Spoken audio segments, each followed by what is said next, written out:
Deuteronomy chapter 5 verse 1 up to 33. At tinawag ni Moses ang buong Israel at sinabi sa kanila, "Dinggin mo, O Israel, ang mga palatuntunan at mga kahatulan na aking sinalita sa inyong mga pakinig sa araw na ito upang matutunan ninyo sila at ingatan at isagawa sila. Ang Panginoong ating Diyos ay nakipagtipan sa atin sa Horeb. Hindi pinagtibay ng Panginoon ang tipang ito sa ating mga magulang, kundi sa atin, sa ating ngang nangareritong lahat na buhay sa araw na ito. Sinalita ng Panginoon sa inyo ng mukaan sa bundok mula sa gitna ng apoy.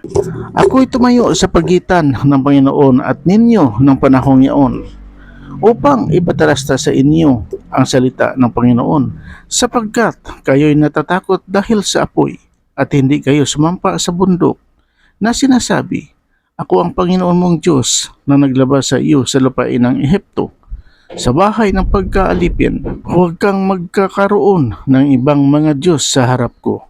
Huwag kang gagawa para sa iyo ng larawang inanyuan na kawangis ng anumang anyong nasa itaas sa langit, unang nasa ibaba sa lupa, unang nasa tubig sa ilalim ng lupa. Huwag mong yuyurakan sila o paglilingkuran man sila, sapagkat akong Panginoon mong Diyos ay mapanibughuing Diyos na aking dinadalaw ang kasamaan ng mga magulang sa mga anak, sa ikatlo at sa ikaapat na salin ng nangapupuot sa akin. At pinagpapakitaan ko ng kaawaan ang libu-libong umiibig sa akin at tumutupad ng aking mga utos. Huwag mong babanggitin ang pangalan ng Panginoon mong Diyos sa walang kabuluhan, sapagkat hindi aariin ng Panginoon na walang sala ang bumanggit ng kanyang pangalan sa walang kabuluhan. Iyong ipagdiwang ang araw ng Sabat upang ipangilin gaya ng inuutos sa iyo ng Panginoon mong Diyos. 6 na araw na gagawa ka at iyong gagawin ang lahat ng iyong gawain. Ngunit ang ikapitong araw ay Sabat sa Panginoon mong Diyos. Sa araw ng iyan ay huwag kang gagawa ng anumang gawa. Ikaw ni ang iyong anak na lalaki ni babae, ni ang iyong aliping lalaki ni babae, ni ang iyong baka, ni ang iyong asno, ni anuman sa iyong hayop, ni ang iyong taga-ibang lupa na nasa loob ng iyong mga pintuang daan, upang ang inyong aliping lalaki at babae ay makapagpahingang gaya mo. At iyong alalahanin na ikaw ay naging alipin sa lupain ng Ehipto, at ikaw ay inilabas ng Panginoon mong Diyos doon sa pamamagitan ng isang makapangyarihang kamay at unat na bisig.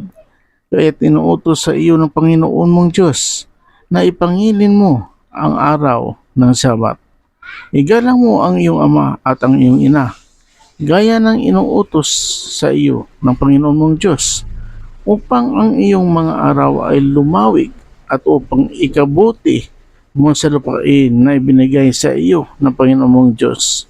Huwag kang papatay, ni mangangalunya, ni magnanakaw, ni asaksi sa di katotohanan laban sa iyong kapwa. Ni huwag mong iimbutin ang asawa ng iyong kapwa. Ni huwag mong pagnanasaan ang bahay ng iyong kapwa, ang kanyang bukid, ni ang kanyang aliping lalaki o babae, ni ang kanyang baka, ni ang kanyang asno, ni anumang bagay na iyong kapwa.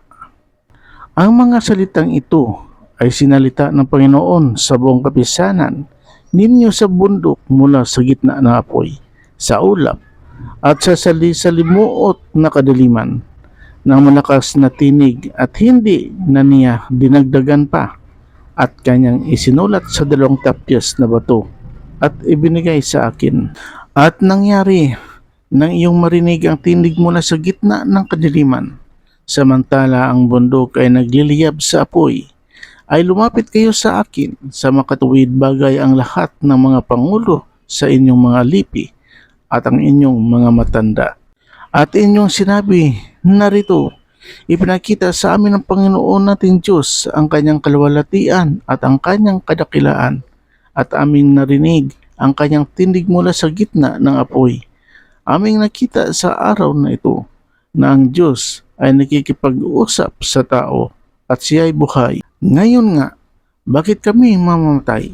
Sapagkat pupugnawin kami ng dakilang apoy na ito. Kung marinig pa namin ang tinig ng Panginoon nating Diyos, ay mamatay nga kami.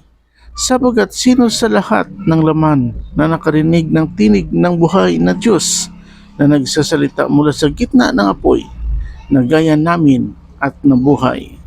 Lumapit ka at iyong pakinggan ang lahat ng sasabihin ng Panginoon nating Diyos at iyong salitain sa amin, yaong lahat ng sasalitain sa iyo ng Panginoon nating Diyos at aming didinggin at gagawin. At narinig ng Panginoon ang tinig ng inyong mga salita na kayo'y magsalita sa akin. At sinabi ng Panginoon sa akin, aking narinig ang tinig ng mga salita ng bayang ito na kanilang sinalita sa iyo mabuti ang kanilang pagkasabi ng lahat ng kanilang sinalita. O mamamalagi nawa sa kanila ang kaloobang ito na sila'y matakot sa akin at kanilang ingatan kailanman ang lahat ng aking mga utos upang ikabuti nila at pati ng kanilang mga anak magpakailanman. Yumaon ka, sabihin mo sa kanila, magsibalik kayo sa inyong mga tolda. Ngunit tungkol sa iyo, matira ka rito sa akin at aking sasalitain sa iyo ang lahat ng utos at ang mga palutuntunan at ang mga kahatulan na iyong ituturo sa kanila upang kanilang gawin sa lupain na aking ibinibigay sa kanila upang ariin. Inyo ngang isagawa na gaya ng inuutos sa inyo ng Panginoon ninyong Diyos. Huwag kayong liliko sa kanan o sa kaliwa. Kayo'y lalakad ng buong lakad na inuutos sa inyo ng Panginoon ninyong Diyos upang kayo'y mabuhay at upang ikabuti ninyo at upang inyong mapalawig ang inyong mga araw sa lupain na inyong aariin. Purihin natin ang Panginoon Diyos. Amen.